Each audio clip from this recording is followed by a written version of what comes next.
देखो, क्योंकि ये वचन सुनाता है, परमेश्वर ने बोला जाओ जाति जाति कोने कोने में सुसमाचार सुनाओ। सभी सभी हम लोग आदमी हैं, सभी परमेश्वर के लोग हैं। इधर कोई भी कुछ नहीं है, सभी प्यार में रुकना है, क्योंकि आज प्यार है कल प्यार नहीं, नफरत हो जाता है। अपनी माँ को धोखा देता है, इसलिए परमेश्वर माँ की माँ बोला अपनी माँ धोखा दे सकता है अपनी बेटा को, लेकिन मैं दूंगा नहीं। हालेलुया। समस्त को प्रभु जीशु ख्रीष्ट नाम रे मोर आंतरिक नमस्कार। प्रिय भाई एवं भौणी मैंने आपण मानक प्रत्येक आउ गोटे भिडियो को मुझे स्वागत करुच्छे। तेरे आज भिडियोर माने मूल प्रसंग हूँ वाक्य प्रचार। तेरे एठी गोटे उदाहरण आम मान निमंत अच्छी। यहाँ केवल मो निमंत नुहे, यहाँ आपण निमंते एवं मो निमंते आम उभय निमंते यहाँ हूँ ज्वलंत उदाहरण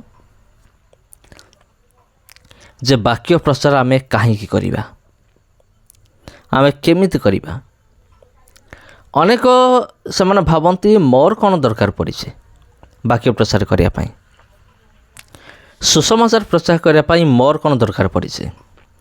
मोर तो काम हूँ मु केवल खाइबी पीबी मु शुइबी, रविवार हेले मु चर्च को जीवी, पालक जहाँ कहिबे पालक आज्ञा ताको मु शुणिबी, आसबी घर को आसबी। यहाँ मोर हूँ काम, नीतिदिनिया काम। मोर कौन दरकार पड़ी मु वाक्य प्रचार करी। अनेक ये भावती प्रिय बंधुगण, अनेक ख्रीस्टान माने से एमती भावती निज भल थिले हैला, मोर कौन दरकार पड़ी, मोर कौन दरकार वाक्य प्रचार करी माड़ खाइबा, जेल जावा, मोर कौन दरकार।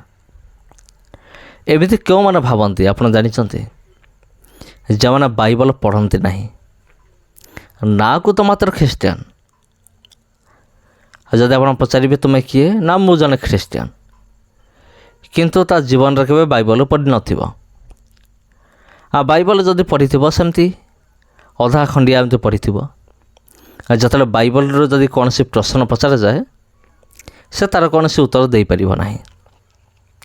जेमती आपण जानिथिबे विगत दिन मानकरे तपी मिश्र कंट्रोवर्सी रे किसी भाई माने जाइथिले माने डिबेट करिया पाई। तपी गुटे प्रश्न कला माने पूरा मूसा भलिया रहिले। ता कारण कौन जानिछंती? ता कारण होची बाइबल न पढ़िबा। तबे प्रिय बंधुगण, वाक्य अध्ययन करने आम निमंते जी जरूरी, वाक्य प्रचार करने से जरूरी। से साधु पाउल कौन कहते वाक्य लेखार कहते मु सुसमाचार प्रचार करुअछि से मु गरीबत नुहे, कारण ता करिया निमंते मु बाध्य। किंतु मु जदि सुसमाचार प्रचार न करे तेबे मु दंडर पात्र, तेबे हाय मु दंडर पात्र।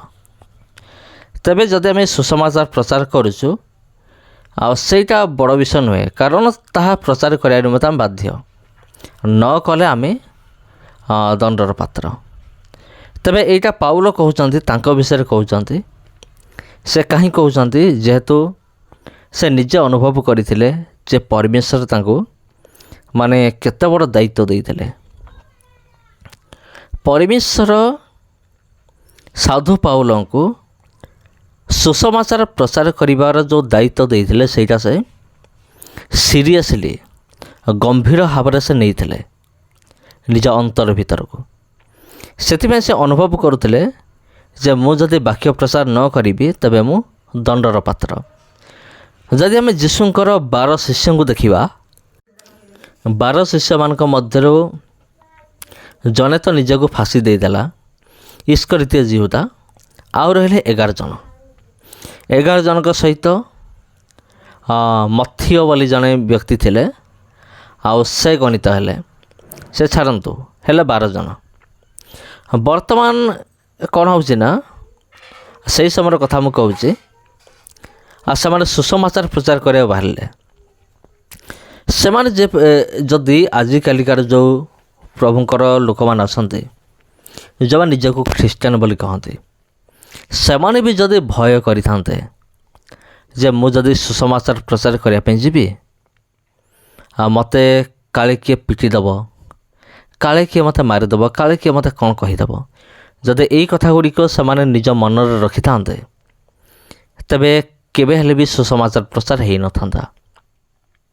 କିନ୍ତୁ ପ୍ରଭୁ ଯୀଶୁଖ୍ରୀଷ୍ଟଙ୍କର 12 ଶିଷ୍ୟଙ୍କୁ ଦେଖନ୍ତୁ, ସେମାନେ ନିଜ ଜୀବନକୁ ବାଜି ଲଗେଇକି, ଏପରିକି ସାଧୁ ପାଉଲ ମଧ୍ୟ ନିଜ ଜୀବନକୁ ବାଜି ଲଗେଇକି ସେମାନେ ପ୍ରଭୁ ଯୀଶୁଙ୍କର ବିଷୟକୁ ସେମାନେ ପ୍ରଚାର କଲେ ଏବଂ ପ୍ରସାର ମଧ୍ୟ କଲେ। ଆଉ ପ୍ରଭୁ ଯୀଶୁଙ୍କର ଯେଉଁ 12 ଶିଷ୍ୟ ଥିଲେ, ସେମାନଙ୍କର ମୃତ୍ୟୁ ଏକ ସାଧାରଣ ମୃତ୍ୟୁ ନଥିଲା। ଟିକେ ଦେଖନ୍ତୁ,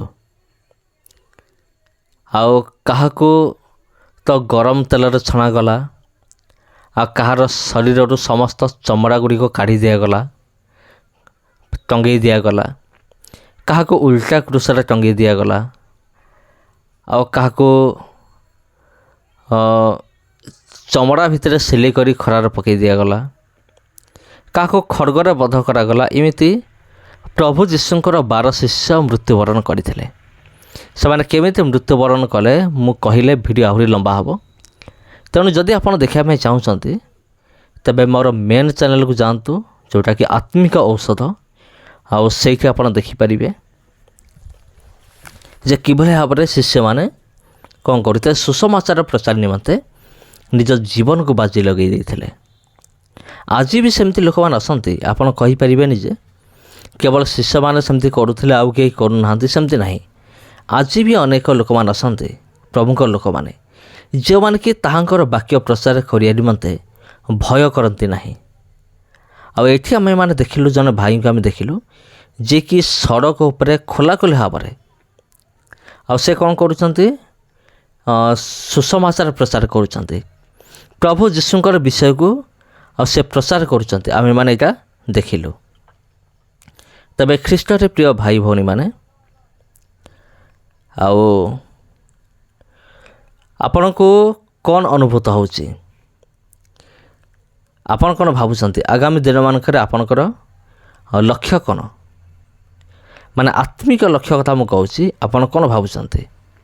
କମେଣ୍ଟ ବକ୍ସରେ ଆପଣ ନିଶ୍ଚୟ ଜଣାଇବେ କମେଣ୍ଟ କରିକି। ଆଉ ଏଇ ଭିଡ଼ିଓକୁ ଆପଣ ପ୍ରବଳ ମାତ୍ରାରେ ସେୟାର କରନ୍ତୁ ଅନ୍ୟମାନଙ୍କ ସହିତ।